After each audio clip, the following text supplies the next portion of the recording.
Poslednje vreme razgovaram, znam, letim levo desno i mnogi ljudi, realno mnogi, i oni koji znaju i sa kojima se upoznajem, mislim, pitaju se šta se događa uopšte na ovom svetu, šta se događa sad ne samo na svetu, nego šta se događa sa čovečanstvom, sa čovekom generalno. Ako pre 10 godina nas zanimala finansijska kriza, mislim, čovečanstvo je bilo zauzeto kalkulacijama, zato što do onog momenta nekako je išlo, onda od pre 10 godina, 2008. krenula kriza, ako neko nije znao.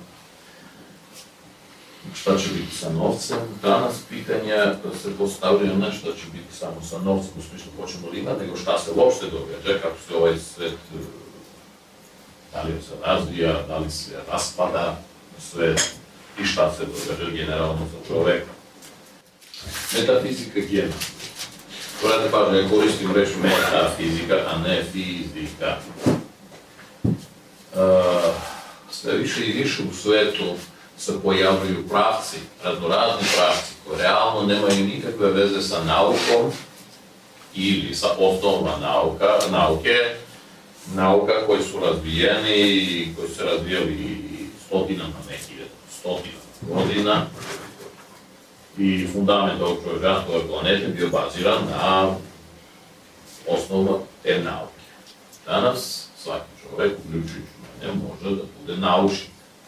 Mislim, hvala Bogu, internet omogućio informaciju koju god poželiš,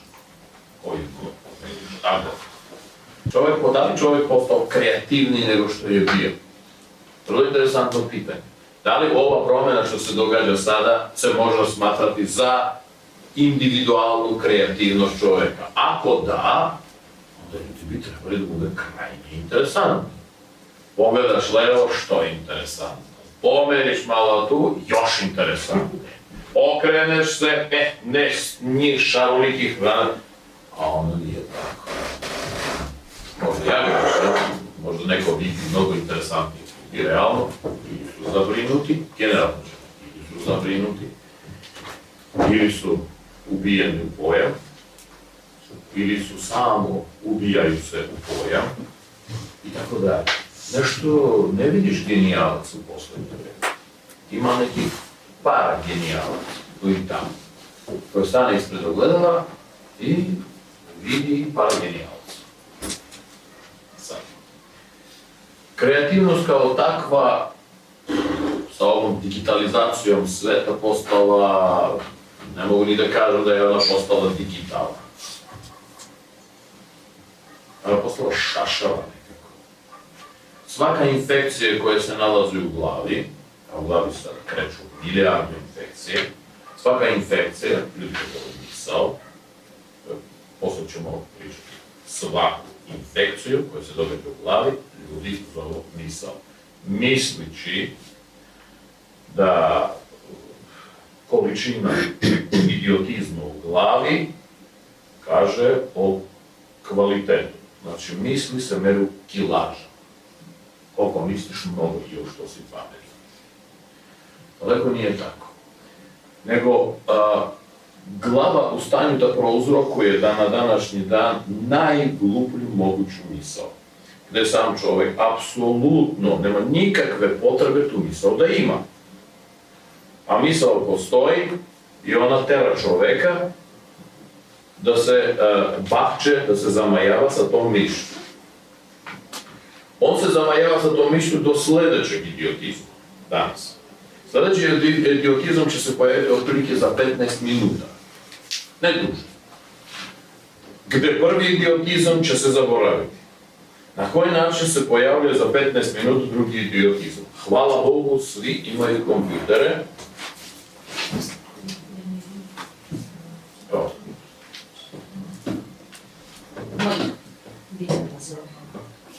Evo. Znate za Facebook, znate za Instagram, šta ima da uče. Znači, ono što bi trebalo da obogati čovjeka, ona mu trpa samo idiotske stvari. 99% otpada. Zabavan, mikronski zabavan, Svako sada zna šta se događa sa svakim svojim prijateljem, od prijatelja, onog prijatelja i tako dalje, koji se danas slikao sa, na primjer, dobro ovo nije, sa konzervom piva. To je krajnje važno. To je krajnje važno, ljudi moji, da moja glava dobije tu informaciju, da neka budala stoji sa konzervom piva. Posle te budale ide druga budala, sa 2 konzerve piva. Onda 3. budala, onda 4. budala. Najinteresantno, da li ja tu kontrolišem bilo šta? 0. Znači, realno, ja postajem najveća budala, zato što u moju ovu glavu, ipak ima glava, trpa se non stop nešto što ja ne kontrolišem. E sad, kako je bilo pre 20 godina? Šta? Manje je bilo budala? Budala nije bilo manje, uključujući tebe. Nego kontakt sa njima je bilo selekcionisan. Znači ti si birao budalu koju hoćeš da upoznaš. Kak je ekskluzivitet? A ne budalu ulazi tebe, biraš. Gde ideš? Idem u onaj klub, upetam. Nije bitno koji. Znajući da tamo budale imaju takvo emocionalno stanje, ti dođeš da bi postala jedna od tih budala. Super! Barem imaš način da biraš. Šta će ući u tvoju glavu?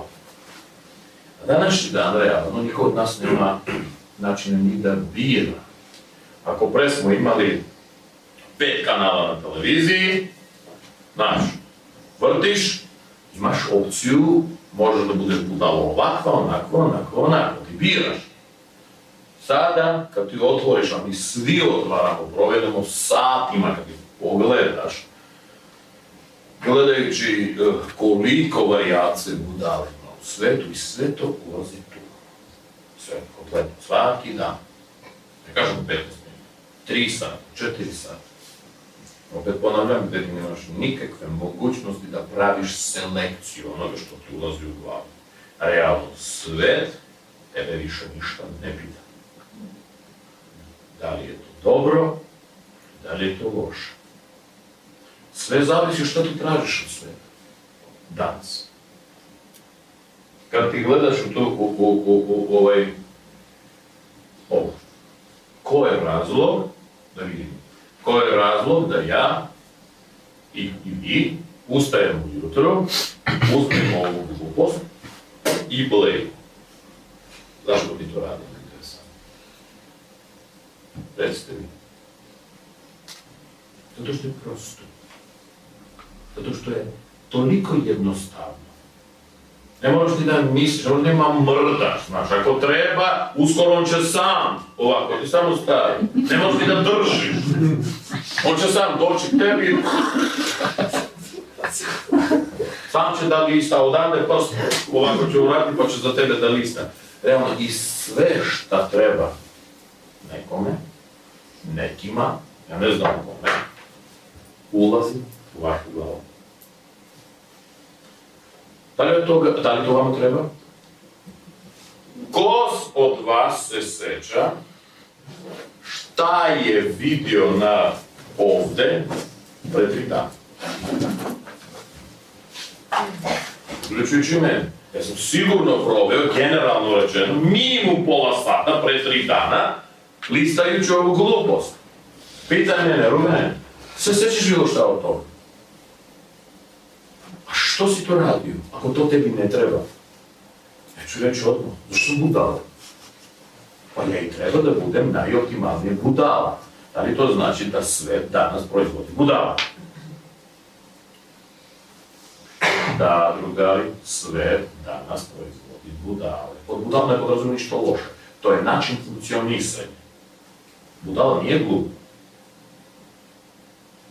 Kad ti pogledaš, koju količinu informaciju trpaš u sebe svaki dan? Ljudi moji, pre 20 godina, na primjer, tu količinu koju ćeš ti potrpati za nedelju dana, ti za godinu dana nisi mogao da potrpaš, zato što ti nisi imao takav akses, dostup do takvih informacija.